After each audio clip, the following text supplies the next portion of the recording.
Everyone, welcome back to my channel. आज की video में मैं बताने वाली हूँ आईयूआई से रिलेटेड बहुत सारी बातें जो शायद आम जिंदगी में आम महिलाओं को पता नहीं होगा। क्यों मैं आईयूआई के ऊपर इसलिए बात कर पा रही हूँ क्योंकि मेरी एक बार आईयूआई हो चुकी है। आईयूआई क्या होता है?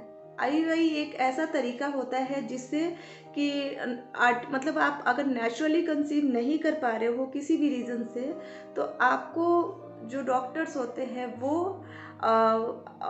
एक प्रोसेस होता है जिससे वो आपको कंसीव करने में हेल्प करते हैं। तो ये प्रोसेस कौन सा है, कैसे होता है, सब कुछ बताऊंगी मैं यहाँ पे। इसमें कितना पैसा लगता है, मैं अपना एक्सपीरियंस बताऊंगी जो मैंने ये महसूस किया था जब मेरा आईयूआई हुआ था, तो मेरे साथ क्या क्या हुआ था, सारी चीज़ें आप लोगों के साथ शेयर करने वाली हूँ।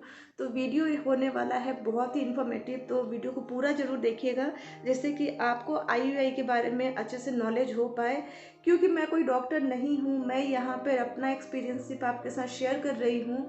तो जो जो मेरे साथ हुआ है उतना चीज़ आपको मैं बता सकती हूँ। मे बी डिफरेंट लोगों के साथ डिफरेंट चीज़ें होती हो, बट आई थिंक आईयूआई का प्रोसेस सब जगह एक ही जैसा होता है।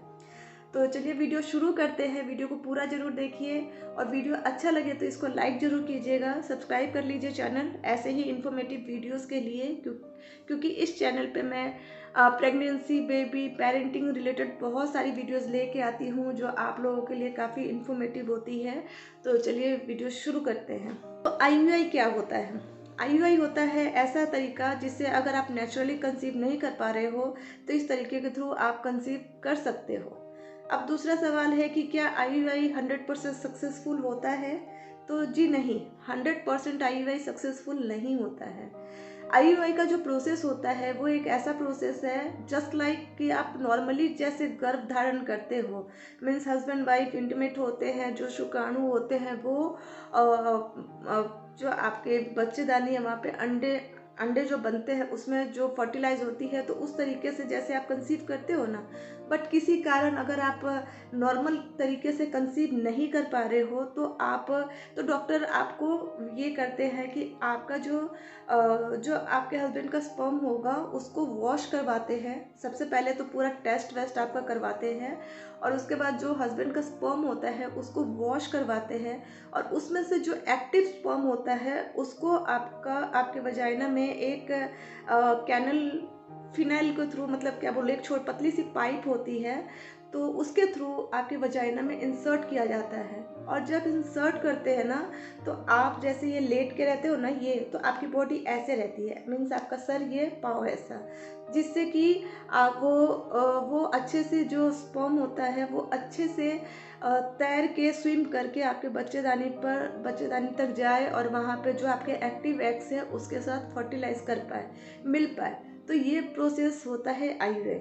ठीक है, तो देखिए मैं डॉक्टर नहीं हूँ इसलिए डॉक्टरी लैंग्वेज यूज़ नहीं करूँगी, वो लैंग्वेज यूज़ कर रही हूँ जो मुझे समझ में आता है और मैं आपको अच्छे से समझा रही हूँ। तीसरा क्वेश्चन क्या आता है कि क्या आईयूआई कराते समय पेन होता है? तो जी नहीं, आईयूआई कराते समय बिल्कुल भी पेन नहीं होता है।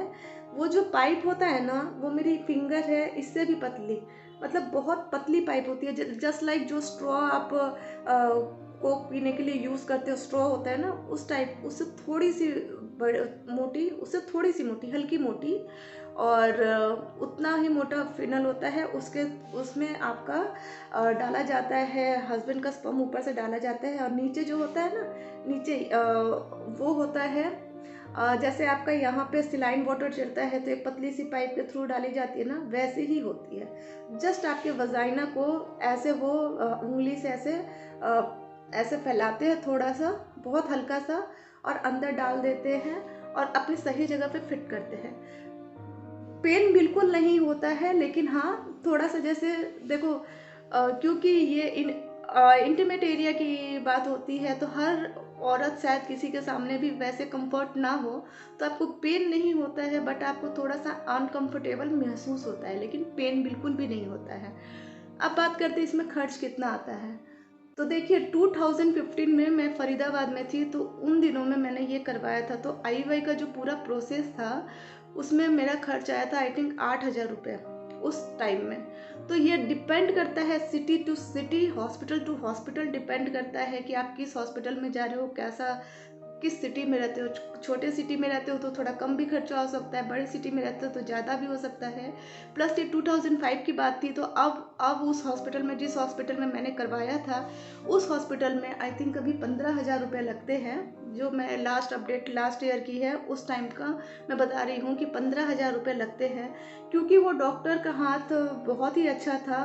लोग मतलब वहाँ पे कंसीव कर पाते थे, इसलिए वो डॉक्टर अब थोड़ी सी महंगी हो चुकी है। और पहले वो एक मीडियम रेंज का हॉस्पिटल था और आजकल थोड़ा सा हाई फाई हॉस्पिटल बन चुका है, क्योंकि जब आपका नाम होता है तो ऑफकोर्स आपकी डिमांड बढ़ने लगती है और पैसा भी बढ़ने लगता है। तो ये चीज़ है। मैं बताती हूँ अपना एक्सपीरियंस। मेरी शादी के बाद 2013 में मेरी शादी हुई, तो 2013 के बाद मैं डेस्परेटली कंसीव करना चाहती थी। मैं चाहती थी कि मैं जितनी जल्दी कंसीव कर लूँ, एक बेबी हो जाए, उसके बाद से क्या होगा कि मैं अपने आगे के बारे में सोच सकती हूँ। मुझे पढ़ना हो या जॉब करनी हो या कुछ भी करना हो, उन दिनों में यही मेरे दिमाग में चलता था। मैं बहुत ज़्यादा डेस्परेट थी, मैं बहुत ज़्यादा डेस्परेट थी। मुझे ऐसा लगता था कि मैं बस हर महीने ट्राई करती रहती थी। 6 महीने मैंने खुद से ट्राई किया। जब 6 महीने कंसीव नहीं हुआ तो डॉक्टर के पास में गई। पहले तो 1-2-3 डॉक्टर के पास गई, जिससे मैं कंफर्ट नहीं महसूस की। नहीं, मुझे ऐसा लगा कि नहीं, ये सही डॉक्टर नहीं है मेरे लिए। ऐसा नहीं है कि वो सही डॉक्टर नहीं थी, लेकिन मुझे लगा मेरे लिए सही नहीं है। फिर मेरी नेबर एक थी, वो ऑलरेडी उस डॉक्टर से आईवीआई करवा चुकी थी, क्योंकि उसके हस्बैंड के स्पर्म में कुछ प्रॉब्लम थी। जो मोर्टालिटी होती है ना, वो कम थी, 10 ml से भी ज़्यादा कम थी, ml या क्या बोलते हैं, उससे भी कम थी। तो उस टाइम में उसकी आईवीआई के थ्रू वो कंसीव की थी। तो मुझे एक ट्रस्ट सा महसूस हुआ कि उस डॉक्टर के पास जाती हूँ। जब मैं वहाँ पे गई तो डॉक्टर ने मुझे ना 3 महीने टाइम लिया। 3 महीने टाइम लिया क्यों? क्योंकि वो मेरी फॉलिकल स्टडी की पहली बार। तो फॉलिकल स्टडी करने के बाद, जो फॉलिकल स्टडी के बाद आपका होता है, फॉलिकल स्टडी क्या होता था उन दिनों में मुझे पता नहीं होता था। फॉलिकल स्टडी ये होता है कि वो आपके जो अंडे बनते हैं पीरियड के 10 दिन के बाद से, जो अंडे बनने स्टार्ट होते हैं, वो देखती है कि आपके जो अंडे हैं वो सही से ग्रो कर रहे हैं या नहीं, या बनते हैं या नहीं, या सही साइज़ के होते हैं या नहीं, या एक्टिव होते हैं या नहीं। बहुत सारी चीज़ें डॉक्टर देखते हैं। तो 3 महीने तक उन्होंने मेरा ये किया। पहले महीने में अंडे बने ही नहीं मेरे, ठीक है। जब अंडे नहीं बने तो मैं बहुत ज़्यादा परेशान होने लगी कि हो सकता है मेरे में प्रॉब्लम हो कुछ। लेकिन वहाँ पे डॉक्टर ने मुझे ये बताया कि अंडे ज़रूरी नहीं है कि हर महिला को अंडे हर महीने बने। ऐसा कोई ज़रूरी नहीं है। किसी महिला को हर महीने बनते हैं, किसी को साल में सिर्फ 1 महीने बनते हैं, किसी को 2 महीने भी बन सकते हैं। तो कोई ज़रूरी नहीं है कि हर महीने में हर महिला को अंडे बने, उन्होंने बताया। और वो डॉक्टर जो है, जो नीलकंठ हॉस्पिटल है गुड़गांव में, वहाँ पे सीनियर गायनी भी है। और तो मुझे उन पे थोड़ा ट्रस्ट हुआ, थोड़ा सा मैं रिलैक्स महसूस की। तो उसके बाद सेकेंड मंथ में मेरी फॉलिकल स्टडी हुई, तो सेकेंड मंथ में मेरे एग्स अच्छे से बने थे। बट वही ये होता है ना, जब एग्स बने तो डॉक्टर ने मुझे बताया कि किस दिन मुझे ट्राई करना है। जब मैं ट्राई की तो फिर उस महीने भी कुछ नहीं हुआ। इसका रीज़न ये था कि मैं बहुत ज़्यादा डेस्परेटली प्रेग्नेंट होना चाहती थी, माँ बनना चाहती थी, बहुत ज़्यादा डेस्परेट थी। तो मेरे दिमाग में 24 घंटे यही चलता था कि कुछ भी हो जाए, मेरे को इस महीने कंसीव करना है। ये बात मैं किसी से कह नहीं पाती थी। मेरे हस्बैंड भी समझते थे, लेकिन वो मुझे समझाते थे, लेकिन मेरा तो दिमाग उस समय वैसा ही था, समझने को तैयार नहीं थी। थर्ड मंथ में डॉक्टर ने फिर मेरा फॉलिकल स्टडी किया। थर्ड मंथ में फिर वही हुआ, एग्स बने, लेकिन मैं फिर से कंसीव नहीं की। तो मैं बहुत ज़्यादा परेशान थी। हालांकि मेरी सारी रिपोर्ट्स नॉर्मल थी। डॉक्टर मुझे डायग्नोज की, मेरा सब कुछ, वो बच्चेदानी का साइज़ क्या है, वो मुंह का साइज़ क्या होता है, वो सारा चीज़ें चेक की। वो कि हो सकता है कभी कभी आपके एग्स बन रहे हो, बच्चेदानी का मुंह मुड़ा हुआ हो, इस वजह से आप प्रेग्नेंट ना हो पा रही हो, बहुत सारी चीज़ें हो जाती है। लेकिन मैं बहुत ज़्यादा परेशान थी। 4th मंथ जब आया तब मैं डॉक्टर से बात की, डॉक्टर से पूछी कि डॉक्टर मुझे बताओ कि किस तरीके से मैं कंसीव कर सकती हूँ, क्योंकि मुझे इस महीने कंसीव करना ही करना है। तब डॉक्टर ने मुझे कहा, बहुत सारे ऑप्शंस बताए कि नॉर्मल आप ट्राई कर सकते हो, आईवीआई कर सकते हो, आप आईवीएफ पे जा सकते हो। बट अब उन्होंने बोला कि मैं तो बोलूँगी कि आप अभी 6 महीने और ट्राई करो, लेकिन मेरे में इतना पेशेंस नहीं था। तो मैंने डॉक्टर को बोला आईयूआई प्रोसेस के बारे में। तो आईयूआई प्रोसेस के बारे में उन्होंने मुझे पूरा डिटेल से बताया, और उन्होंने मुझे ये बताया कि इस ये मतलब 100% नहीं होता है, लेकिन अगर आप सब कुछ आपका अंदर सही रहा और आप थोड़ा सा सही रहे, आपकी दिमाग सही रही, तो ये सब मतलब सही हो जाएगा, आपका आईयूआई सक्सेसफुल होगा। उस हॉस्पिटल का आईयूआई सक्सेस रेट था 80-20। 80% फीमेल्स को आईयूआई के थ्रू, आईवीएफ के थ्रू नॉर्मल भी कंसीव हुआ था, 20% नहीं भी हुए थे। तो 100% रेशियो कहीं नहीं रहता है, ठीक है।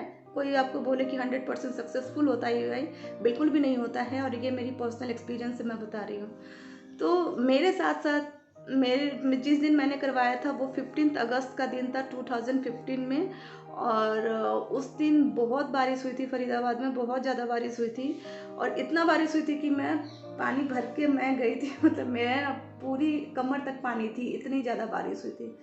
आईयूआई होने के बाद, आईयूआई का जो प्रोसेस मैंने बताया वैसा ही प्रोसेस हुआ। आईयूआई होने के बाद मैं 1 घंटे तक ऐसे ही मुझे लिटाए रख के, पाँव सीधा करके ऐसे लेटी हुई थी, सर इधर और पैर इधर ऐसे। तो ऐसा प्रोसेस था। उसके बाद मैं पैदल चल के, मैं 5 किलोमीटर पैदल चल के घर गई थी। हालांकि सभी बोलते हैं कि आईयूआई के बाद चलना नहीं चाहिए, अभी ये नहीं करना चाहिए, वो नहीं करना चाहिए, बल्कि कुछ भी नहीं था। आईयूआई 1 घंटे में जो वो फर्टिलाइज होने का होता है ना, तो वो 1 घंटे में शुक्राणु से आपके एग्स मिल जाते हैं, तो आपका काम हो जाता है, ठीक है। तो मैं चल के गई थी और मेरी आईयूआई सक्सेसफुल थी। ट्विंस बेबी मुझे कंसीव हुए थे, ठीक है, ट्विंस बेबी मेरी सक्सेसफुल आईयूआई थी। उन दिनों में एक प्रॉब्लम मेरे साथ ये थी कि मेरा वेट उन दिनों में कम था बहुत, जो ट्विंस बेबी को सपोर्ट नहीं कर पा रहा था। मेरे बेबीज ऑलमोस्ट 4.5 महीने के लगभग में मेरे बेबीज़ की हार्ट बीट बंद हो गई। मेरे बेबीज़ थे, और उन दिनों में प्रॉब्लम ये थी कि मुझे ब्लीडिंग भी हो रही थी। डबल बेबी, मतलब 2 बेबी में शायद मेरी बॉडी सपोर्ट नहीं कर पाई थी। डॉक्टर ने मुझे ये कहा भी था कि आपके 2 बेबी हैं और आपकी बॉडी उसके लिए रेडी नहीं है, लेकिन माँ का मन तो माँ का मन हो जाता है ना, वो हमेशा सोचती है अपने से पहले बच्चे के बारे में। मैं सोचती थी कि हो जाएगा तो अच्छा है, बट 4.5 महीने तक मेरे बेबी मेरे टमी में थे, और मैं उनको फील करती थी, सही था, सब कुछ सही था। अगर वो अब नहीं है उस बात का अफसोस हमेशा है, लेकिन हाँ, मैंने यहाँ पर अपना एक्सपीरियंस आपके साथ शेयर किया है कि आईयूआई मैंने करवाया था, मैंने क्या फील किया और कैसे प्रोसेस होता है, क्या खर्चा होता है, कैसे होता है, पेनफुल होता है या नहीं, सब कुछ यहाँ पे मैंने आपको बता दिया है। तो अगर आप लोग आईयूआई के बारे में सोच रहे हो तो बिल्कुल सोचिए, लेकिन ये सोच के मत सोचिए कि 100% सक्सेसफुल होता है। सबसे पहले आईयूआई के बारे में अगर आप सोच ही रहे हैं ना, तो मैं आपको बोलूँगी, अगर आपकी रिपोर्ट नॉर्मल है, क्योंकि डॉक्टर बहुत सारी चेकअप करते हैं, उसके बाद ही आईयूआई आपको रेकमेंड करते हैं। तो अगर आपकी रिपोर्ट नॉर्मल है तो बिना टेंशन के, बिना तकलीफ़ के, बिना मतलब दिमाग में झमेले रख के ना, आप हस्बैंड वाइफ का जो मोमेंट होता है, टाइम होता है ना, उसको एंजॉय कीजिए। आप जल्द बिल्कुल कंसीव करेंगे, बिल्कुल कंसीव करेंगे। मेरा बेबी सो के उठ गया और मेरा वीडियो का एंड ही है। तो यहाँ पे मैंने अपना एक्सपीरियंस जो था मैंने आप सभी के साथ शेयर किया, आपको सब कुछ बता दिया। अगर मेरे इस वीडियो से रिलेटेड कोई भी क्वेश्चन हो, कुछ भी क्वेरीज हो, तो आप मुझे ज़रूर कमेंट कीजिएगा। और मुझसे ज़्यादा जुड़ने के लिए आप मुझे मेरे इंस्टाग्राम पर मुझे फॉलो कर सकते हैं। लिंक आपको डिस्क्रिप्शन में मिल जाएगी या यहाँ भी मिल जाएगा, तो आप वहाँ पे मुझे बात कर सकते हैं। और कोई भी क्वेश्चन हो तो मुझे ज़रूर पूछिएगा, और ख़ुद को टाइम दीजिए, थोड़ा सा दिमाग शांत रखिए, ज़रूर आपका सक्सेसफुल होगा, आपकी प्रेगनेंसी ज़रूर सक्सेसफुल होगी। तो फिर मिलते हैं अपने नेक्स्ट वीडियो में, ऐसे ही किसी अच्छे वीडियो के साथ, किसी अच्छे टॉपिक के साथ। Till then bye bye.